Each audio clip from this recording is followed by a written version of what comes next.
And yet I see all these blacks talking about what the Constitution. Constitution didn't do anything for you. The Constitution was put in place to be the first affirmative action plan in this country that's strictly for whites. Affirmative action in the United States Constitution has nothing to do with giving you any benefits. That's why you start using very broad and ambiguous terms. We the people, the American people, all those glorious terms that you hear Obama even talking about. Those terms are negative for black folk. You were defined in the Constitution totally different from white folk. When they talked about black folk, they weren't talking about we the people, all the people, the citizens of America. They were talking about whites. They were talking about black folk. They had special broad terms, ambiguous terms for you. Your terms were those who would be equivalent to an animal. Those people, those who were indebted, those who were in bondage, those who had locked in indebtedness to whites. They always use those broad terms to make sure. That's why they never use the word black. They never use the word Negro. They never use words, anything that related to black folk in the Constitution, because they use those very broad terms. Why they do that? They do it for a very special reason. Because they crafted the United States Constitution. They spent a whole week in Philadelphia saying, how do we build a Constitution, build a nation, and that's going to be basically be the bedrock for democracy and freedom and liberty and opportunities around the world. At the same time, we get ready to enslave all these dark-skinned people. They said they met and spent a whole week and locked the doors, kept the shades down and put guards on the doors. And finally, after a week, they said, I know what we do. We use very broad and ambiguous terms, so that when we talk about black folk, they won't know what we're talking about. And here I find all these centuries later, our people use the same words. Real minorities, poor folk, people of color. No, you're not. You're black folk. And you got to stay with that. Don't let them put you in these very broad and ambiguous terms. And they built that social construct. They built that construct into the Constitution. The Constitution does not apply to you. You got two constitutions in the United States. You got the first original Constitution they put in effect in 1789. And next year, 1 year later, they created to lock you in. They put the first nationalization and immigration laws in this country, which said we're going to bring in the people who are going to use and misuse and abuse in this society. And they said anybody who's not in that category are entitled to what we call the American dream. And I go around this country for years in politics, and I was with governors and presidents, and I did trade missions around the world and represented President Carter. And I brought Clinton into this country, into this state, to run again for the President of the United States. I was a chairman for Board of Governors. I was the first black assistant secretary. I went trade missions. I learned this. Do not let them put you in those categories. You are special people. You are exceptional people. You are different from anybody in this country. And so if you come in this country right now and you keep equating yourselves to minorities, poor folk, people of color, anything like that, Hispanic, Arabs, Asians, you are killing yourselves. You are different, you're exceptional. Nobody in this country has been treated the way black folk have been treated. You're an exception. You're the first people on earth. You weren't the second, the third, or fourth people on earth. You were the first original people on earth. You're the only people that brought here in chains. You're the only people that denied an education. You're the only people that denied your right to have the fruits of your labor. You're the only people that denied a right to have a religion. You're the only people that have a right to have a family. You're the only people that have a right to deny the right to be in government. You're the most patriotic people in this country. You're the only people that's fought in every war since this country was originated. You're the only people that's fought in the war, every war to defend this country, and yet whose mother country has never attacked and been at war in this country. You got all these Europeans coming here talking about, I'm a German, I'm an Irish, I'm a Greek. And therefore, if you blacks don't like you, go back. No, he said, no, those who come last leave first. You blacks are the oldest people in this country. 99% of the blacks in this America were here before 99% of all the whites ever arrived. When whites will come to this country, they don't like it, tell them to get the hell out and go back where they came from.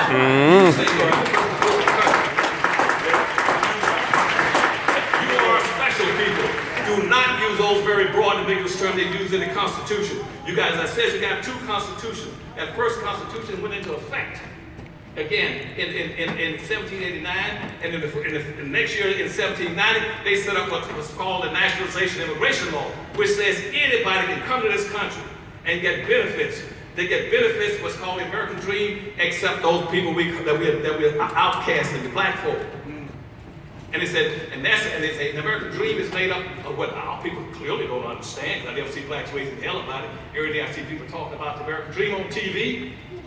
Guys, you know what the American Dream is? The American Dream was for anybody coming to this country who was not black to get free land and free black labor. the American dream. Yeah. And the Constitution went into effect in 1790 with the National Immigration Law. They set up their construct saying black folk would never be able to compete in our society in this construct. We got them locked in box forever. They said we're going to start off by doing what? We're going to maldistribute almost 100% of all the land, resources, privileges, businesses, rights, control of all income, and control all levels of politics into the hands of the dominant white society. They systematically lowered you into the lowest level of a real-life monopoly game that you cannot compete in. When they set that up, the first thing they said, we're going to have free land and free black labor. George Washington says, well, since I'm going to be reportedly the first president of the United States, I want 100,000 acres of free land. And he got it. And John Thomas Jefferson said, well, he's going to get 100,000 acres of free land. I want 100,000 acres of free land. And he got it. And then Patrick Henry, who said, give me liberty, give me death, he looked and said, well, those two clowns are going to get 100,000 acres of free land. I want 65,000 acres of free land. Now, what does this mean? You see, that was where all the wealth began to move away from black folk. Because, see, black folk were called property. They were classified as property, 3/5 of a human being. Properties cannot own property. Property cannot have property. You don't, people couldn't get any property. Now, the property, the land was extremely valuable. Why? Not only the value of the land, but all the resources in that land, all the gold, the silver, the chrome, the bauxite, the magnesium, the gold oil, the timber, and the gas, everything in that land had wealth and power imbued into it. And so that's how whites began to maldistribute all the wealth. And so every white that came to America, as soon as he hit the shore, he was entitled to 640 acres of free land. And he got another 150 acres for a land free for every slave he owned. And they set up the railroads last night. They set up the railroads in the country. They set up 11 railroad lines. Those 11 railroad lines picked up over 24 million acres of free land. They got 6 miles of free land on each side of the railroad lines across this country. And the land rush in the country. They crossed the Mississippi River going into Missouri. In the 24-hour period, Europeans poured in here and picked up over 2 million acres of land in 24 hours. Now, all this land and money and resources in this land has been passed on to each generation of whites. It's been doubling and tripling in value every 20 years. You can't make it. And you got to understand that. You're sitting on a death bell right now. You don't own and control a sufficient amount of anything to be a competitive people. When you came out of slavery, you had about 280,000 blacks were free. And those blacks only control one half of 1% of this nation's wealth. And here you are 150 years later, just as happy as you want to be, still own 1/2 of 1% of the wealth of the nation. With 13% of poverty, you haven't got a snowball's chance in hell to be able to continue to make it. And everybody in society knows that we're an obsolete, abandoned black folk. We have no black leaders in America anymore. Nobody represents us. They represent minorities, poor folk, and people of color, and multicultural. You have no black leadership. You have no own and control anything of any power and wealth. You don't own anything. You're playing with a real-life monopoly game, not owning anything. They got us locked in box. Let me go back a second before I conclude on this. So what happened in about 1857? Because by that time, they had a guy named Dred Scott that had left Missouri, going to Illinois, and wanted to declare himself to be a free man. They said, you cannot, and they had to go to the Supreme Court. This court says, you're not free. You have no rights of freedom. Because the Constitution says black people have no rights. You are indebted to the white society. That's why they call you in bondage. You're indebted to them. And this is the United States Supreme Court. Now, the United States Supreme Court is one of the most racist organizations on this earth. And black folks sit there every day, let them appoint more whites to the Supreme Court. You don't raise hell about anything. You let them get away with it. Well, they just appointed another white man to the Supreme Court. Hell, they appointed 120 of them. The first 57 were slave owners. And the others have been racist. You got one black man and 1/2 of a black man sit up on the Supreme Court in the history of the country. Clarence Thomas just gives an appearance once in a while, if you see him at a distance, that he's black. Nobody looks out for black folk. You got all these 120 people put on the Supreme Court to make decisions for you. Blacks don't raise any hell over it. And so when Dred Scott went into court, they ruled that the court came back and says, a black man has no rights that a white person is bound to respect. And when they said that was in 1857. And so 8 years later, After the Civil War ended, then they said, well, you know, if blacks are free, we got to do something. And so what they did, they wrote a second constitution. Black people don't even know that we got two constitutions. The first constitution, one written in 1789, was strictly for being an affirmative action plan for whites. The second one came up in 1865, when you had some radical Republicans who were liberal Republicans, so-called liberals, wasn't that many of them, but most of them were liberal because they were married to black women or had black mistresses or had black children. That's why you got Howard University over here. The children at Howard University came out of the white congressmen that had babies by black women. And so that's all the persons go to Howard. And so they wrote first, they said, right now we have to come up with some way to give black folks rights. It's called civil rights. The civil rights law, the first 1865, was not written for all these people you hear about. Well, Hispanics got civil rights, whites got civil rights, Arabs got civil rights. They don't have it. Those laws were written strictly and solely for black folk.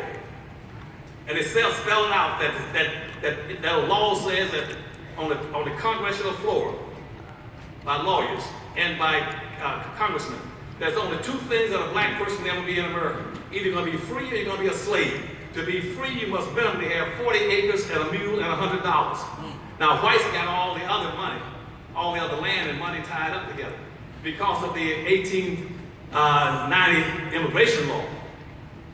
How they passed out all the land in this country. Here's how they got you stacked. I told you how they spread it out. Whites wound up picking up over 1 billion with a B. They picked up 1 billion acres of free land. And black folks started arguing out, we would love to see 40 acres of you. They said, you're not even entitled to 40 acres. My goodness. We got $1 billion, you won't get 40 acres. And now how are you going to compete in a real life monopoly game? And see, the monopoly game came into effect because up to that point in time, until the 1860s, the wealth building in this country was based off the backs of a slave. A black man or a black woman was like an American Express card, a Visa card. That's who generated the wealth in the country. Whites weren't generating any wealth. Let's see, and everything in the country was tied to the price of a slave. Wheat, rice, indigo, leather, coal, iron, anything was valued, equated to the backs of a slave. But when a slave entered, then all of a sudden they moved everything from the back of a slave over to Wall Street. That's how Wall Street came into existence. And now everything's regulated by that. That's where you get your monopoly games from. But see, our people still don't own and controlling the resources. You're playing against a stacked deck. So all of my books, the Black Labor, White Wealth, breaks down all of this for you. Show you how every penny was moved, from timber to land to gold to silver, everything moved into white hands. And then to follow up, that shows you exactly how you got locked into the lowest level of a real life monopoly game. Now and where whites now control everything, from Boston all the way to San Diego. Every building, every highway, everything that's basically of any value is owned by whites. You're playing in a real life monopoly game. If you know anything about Monopoly, you know the Monopoly game is based on when you play the game, everybody sit down and supposed to get an equal amount of money. That's the first rule. And secondly, when you get that money, you're supposed to be able to go around the board and buy land. And you're supposed to be buying the best land you can get. And then in the rest of your money, you try to buy business like the railroad and the water company. But watch what happened. Black folk got into the real life game. They didn't have any money, didn't have any resources. They were going around the board trying to play real life Monopoly. And so when you play real life Monopoly, you don't have any money and the land. You land on the rain-grown property in the game, you know what happens to you? You either go bankrupt or you go to jail. That's why right now some of the blacks are poor. That's why right now that 38% of all the black kids in the United States are now in poverty. And about 39% of all the black people in poverty in general. And we got another third of them sitting on the poverty line. If they were to lose their house and car, then 66% of all the black people will be in poverty. You got an unemployment rate of over 50%. You don't own and control any businesses greater than 1/2 of 1%. We own nothing. And the game is almost up.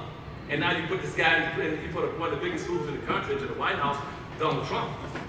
But guess what? Donald Trump did something that not one white man has ever done, and not one president, black or white, has ever done. You know what that was? He's the only person, the only politician, black or white, that ran for office said, if I get in office, here's what I'm gonna do for black folk. Now you get, to Donald Trump's credit, he had that much sense. He said, I know y'all don't have a damn thing. He says, when I get elected, I would take care of you all. Y'all remember that? Yeah. Okay. Now he confessed that. Now, all blacks got to do is quit following the Democratic Party's line. There we go.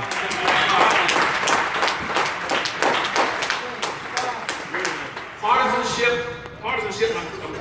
Three more minutes. I know that would be silly, but let me just 3 more. Okay. Partisanship is not the issue. Quit going around talking about what dirty party you belong to. Party is not the issue. Party is the issue for white folk. You see, when you didn't belong to any party during slavery, white folks were still dominating the Democratic and Republican Party. When you came out of slavery in the 1860s, you went into the Republican Party. Guess what happened? They Jim Crow re-enslaved you. Yep. Then you came out of the Republican Party in the 1940s, went into the Democratic Party. They now have denied, neglected you, and publicly corrected you out of existence. You haven't got anything with either one of the parties. Quit playing the party. If you want to play the game in politics, I ran Jimmy Carter's campaign in Florida in the South back in 1975. The first black to ever run a presidential campaign. I ran that. That's why he turned around and appointed me to be the first black assistant secretary in the United States Department of Commerce. I was the only black that sat as a chairman for economic development for governors. I was black. That's when I ran the convention down in '88, down in Atlanta, Georgia. I have done almost everything I wanted to do in politics and economics. That's why Governor Askew had me appointed to be over education for the state of Florida for 7 years. I know the games. I'm telling you how to play the games. You got to focus strictly now and stay away from the parties. If you want to play politics, create your own black independent party. Yeah. We could be the most powerful group in this country, I'm telling you, from all my experience in politics. Now you got a lot of people say, well, I disagree with that. You can't disagree with me. There ain't one black in this country that ever had as much experience in politics and business and education as I have. You haven't got a darn ground to stand on to disagree with me. If you want to be the most powerful people in this country, you withdraw from the Republican Party and the Democratic Party and get yourself a black party. And here's the rule in it. You say, I'm going to create a black independent party, not affiliated, identified with either one of the national parties. But we won't run any candidates. We're not going to worry about running any candidates because you know why? There's no connection between putting a black person in office and black folk getting benefits. That's so they play that game with us. So the rules should be very simple, that we will vote for and support anybody, any color, pink, yellow, red, white, polka dot, with a stripe down his back. We don't care. We'll vote for anybody who promises the most and delivers the black folk. That's it. Whoever puts the most out there, that's what we'll vote for. And once you say that, you got 44 million black folk in the country, you will be the most powerful group politically in this country. Every politician, every political officer will be chasing you down trying to do something for you. Now they're going to do anything for you because they take you for granted. Republicans aren't doing anything for you, and neither will the Democrats. But if you break away and start your own black independent party and say, now, just like a beautiful woman says, I will go with the man who comes and promises the most. Everybody was trying to get to her. They will come looking for you if you promise to say, we will give you 44 million votes. If you put something on the table for black folk. And I got a list that long of things I would tell you start asking for. And the first thing would be the fulfillment of my lawsuit on the American 1866 Indian Treaty. Black folk right now should have been getting all kinds of resources, billions of dollars, because of the 1866 Indian treaties. And we haven't gotten a penny because the Indians and the government would not fulfill the treaties that were put in place for black folk. It says black folk must be treated in all manners similar to white folk. Right now today, you all should have been getting like the slaves, black freemen and black Indians should have been set free because people don't know that Indians own proportionally and comparatively as many slaves as whites did. Yeah. Slavery could not have existed without Indian support. All the Indians joined, the tribes joined and supported black slavery, got paid rewards for bringing the blacks back, and they signed with the South and fought with the South against the North to keep slavery in existence. Come again. And so the Indians now, they would never give us anything. They've been blocking us. Then in 1938, they had a nerve to send a letter to the United States Department of Interior saying, how do we keep from ever fulfilling those mandates to give black folk any money and resources? We as Indians got all this land, and black folk don't need anything. But how do we keep from getting it? That letter bounced around in the Department of Interior, the Indian Bureau, for about 3 years. And finally sent a letter back to the Choctaw, Chickasaw, Cherokee, Creek Indians saying, here's what you do as 5 civilized tribes. You change the rule on these black folk. They can't figure it out because they're used to seeing these ambiguous terms. change the rule and say now that black folk can only get benefits out of 1866 Indian treaties if they can prove beyond a shadow of a doubt they got 25% Indian blood. They call it a blood quantum law and put it into effect. The treaties had nothing in the world to do with blood quantum. You all entitled to those benefits. And I've spent hundreds of thousands of dollars fighting for this for you all. None of the wealthy blacks in the country give me a penny. I've been fighting, spending my money, and the poor blacks send me nickels and dimes and dollars to keep fighting these lawsuits for you. I got all kind of issues. Adam Otis Treaty. You all supposed to be owning most of the land from Jacksonville, Florida, across North Florida. All these lawsuits I'm fighting for you. And so I know you don't want to be black. I understand that. I say I've been black a long time. It doesn't bother me. I got used to the pain. But I'm telling y'all, you got to fight for this and these resources, and you got to hook up the Harvest Institute and try to make donations to the harvestinstitute.org so we have some funds to keep fighting these court cases. And secondly, I got a new book coming on the market called The Black Reader that covers all these issues for you, just like Black Labor, White Wealth, and Powernomics, and Dirty Little Secrets books.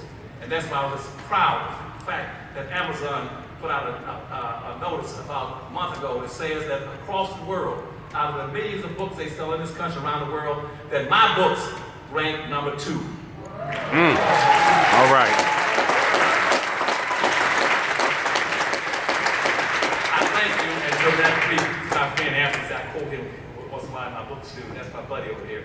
And and I got a new book called The Black Reader that cover all this stuff. Y'all read those books, because right now I got Arabs and Hispanics, the rest of them reading those books, they use them against y'all.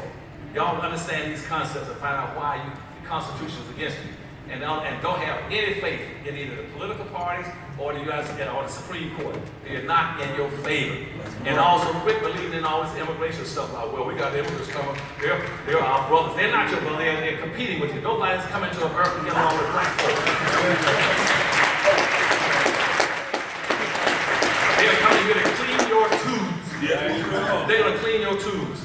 That's why when I came here with President Carter in 1978, at that point in time, Washington D.C. was 78% black. You're down to about 43 or 44% now. They're using 5 schemes to wipe you out across this country. I'm giving it to you. From what I learned, I was using policy for governors and presidents. They're going to use a scheme called, first one was called gentrification. They're going to come in, they're going to gentrify all these cities where you're all supposed to be living. Black right now, about 70% of all the black people in America live around 10 large metropolitan cities. They're going to wipe you out. They're going to take over those large cities from you. They're going to take them over by bringing in an unending limit of immigrants coming into the country. They're coming here not to get along, but to displace you. That's the first thing they use. It's called gentrification. Next one's called privatization. They're going to take all the resources in those cities. They're going to privatize them into white hands.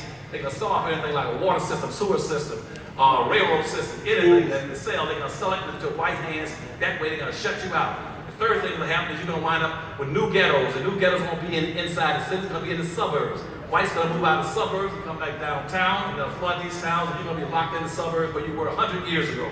The next thing they use is called metropolitan form of government, where they're going to let the metropolitan forms control the area.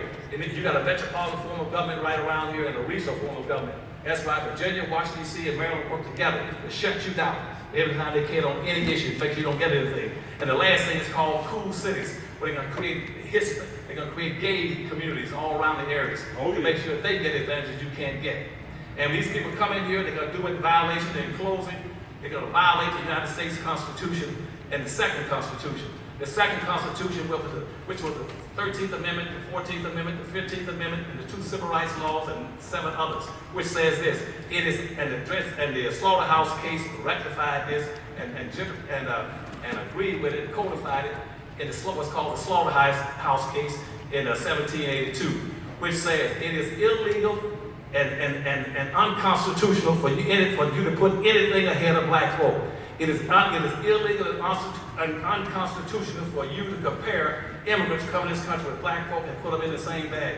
It is illegal for you to put women into a bag with black folks. Put white women into minority programs. White women are not a minority, they're a majority. White women own 87% of everything a white man owns, and she inherited everything from it. But quit letting them put you in these bags, these broad categories, and say that we are special people, we're exceptional people, and we're going to fight for our own people, and fight to start building black businesses and black communities, and start competing in practice of group economics, of group group politics. Time is running out. I love you, and my time is running out. I don't want to say all the things I really want to say to you, but I do love you. All right.